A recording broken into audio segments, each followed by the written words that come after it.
faut-il improviser? Permettez-moi d'abord de rappeler brièvement ce qu'improviser signifie. Il s'agit de préparer, de réaliser quelque chose à la hâte, au pied levé. Ce n'est pas, comme mon adversaire essaiera de vous le faire croire, le symbole de l'impréparation, du balbutiement paniqué et du discours qui s'essouffle car non réfléchi. Non, c'est tout autre. Improviser est le plus grand des talents.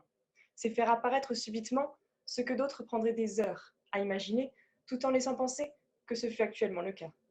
Alors je m'insurge et m'indigne contre les défenseurs de la lente planification, du fastidieux échafaudage, de la sommante méditation, selon lesquels agir à la hâte représente un crime de lèse-majesté. Ah, je les vois déjà nous haranguer.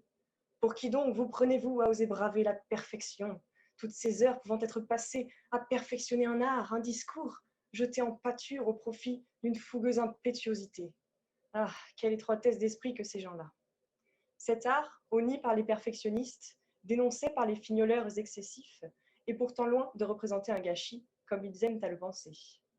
Et même si mon adversaire pourrait avancer que moi-même je ne pratique pas ce que je prêche, puisque mon discours est préparé, ce serait alors méconnaître l'improvisation. Celle-ci est plus subtile. Elle ne naît pas du rien. L'improvisation en musique n'est possible que par une connaissance des notes et des arrangements.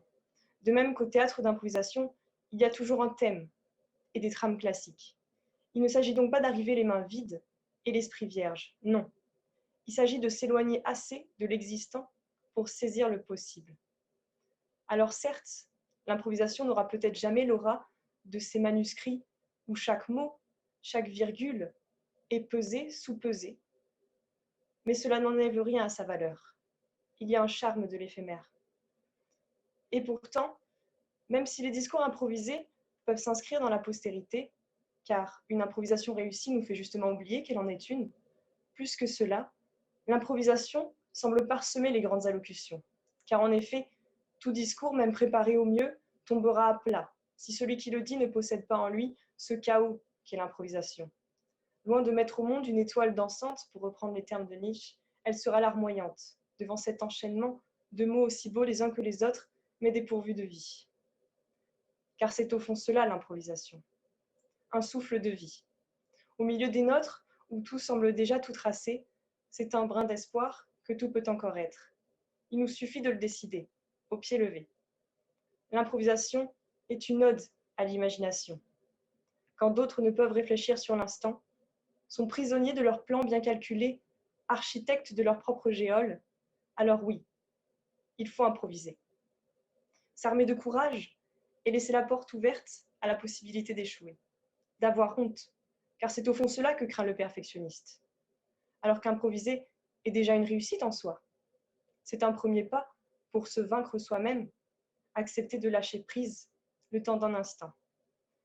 Même si celui-ci peut sembler une éternité, surtout si on veut faire rimer fistule et ampoule, car en effet, c'est audacieux que de lâcher prise et de se lancer dans des tournures incongrues, des mots saugrenus et de se retrouver à nu devant le regard des autres. Car on n'improvise pas seul.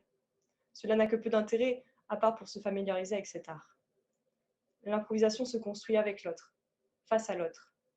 C'est dans son regard qu'on se risque, à son jugement qu'on se livre.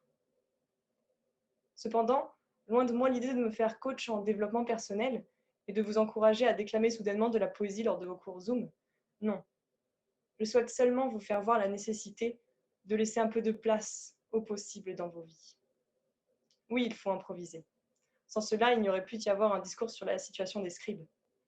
Et enfin, et personne ne pourra me contredire là-dessus, pas même mon cher adversaire, si nous n'étions pas improvisés orateurs ce soir, cette douce compétition n'aurait pu avoir lieu. Ornithorynque, ornithorynque, ornithorynque, ornithorynque. Je pourrais dire ce mot-là 10 fois, 100 fois, 1000 fois, sans une phrase pour l'accompagner, sans une rime avec laquelle il pourrait sonner, sans une réflexion pour le diriger. Ce mot n'a pas de sens. Ornithorynque, ornithorynque, ornithorynque. Comme dirait l'étranger de Camus à l'annonce de la mort de sa mère, cela n'a aucun sens. Et en effet, cela n'a rigoureusement aucun sens. Moins de sens encore qu'un cours de marketing digital, moins de sens encore qu'un discours au vide abyssal de Jean Castex, encore moins de sens que de croire que l'EM repassera devant l'EDEC au 6e. car telle est la dérive de l'improvisation. Elle fait perdre tout son sens aux choses lorsque l'on cherche à placer au détour de la moindre phrase le mot ornithorynque. Or, on entre dans l'impro sans intro. On s'y prend et on s'y perd, on s'y introduit à l'improviste pour écouter un discours improbable jalonné de rimes impromptues, tentant vainement de prouver l'improuvable. Terreur des introvertis jamais intronisés, l'impro reste donc un art impropre, car seul un pro saurait s'y prendre en impro. Et encore que dis-je, même les pros trouvent parfois l'impro bien peu propice. Demandez donc à ce soldat au front, celui pour qui un front dégarni n'est pas le synonyme d'une calvitie avancée, mais bien le signe d'un ennemi qui se cache dans les steppes. Demandez-lui à ce soldat aux ordres d'un commandement qui minutieusement prépare le combat à l'avance. Demandez-lui donc s'il doit improviser au moment d'attaquer le camp adverse. Il n'a, ce soldat, en tête qu'une seule chose, la guerre. Et face à la guerre, il n'y a pas de place pour l'improvisation. Demandez à cette infirmière des hôpitaux, dans ces hôpitaux surchargés de patients, ces patients eux aussi à l'aube de leur vie, ces vies à bout de souffle, ces souffles qui s'éteignent. L'infirmière, elle, n'éteint pas son esprit et ne cède pas au danger de l'improvisation. Ce sont le savoir et la réflexion qui la guident dans ses œuvres, pas l'intuition ni l'esprit de devinette. Car face à la mort, il n'y a pas de place pour l'improvisation. Demandez-leur à ces artistes incompris, à ces mesdames et messieurs du cinéma et de l'opéra. Certes, quelques pitres pavanent sur les parquets de quelques théâtres et se lancent dans des démonstrations incertaines aussi convaincantes que les excuses de Dominique Strauss-Kahn. Mais la réalité de l'art est ailleurs. Elle n'est pas dans le coup de pinceau fugace, elle est dans la plume raisonnée. Elle est dans cette phrase que l'orateur a tournée dans tous les sens pour la sublimer.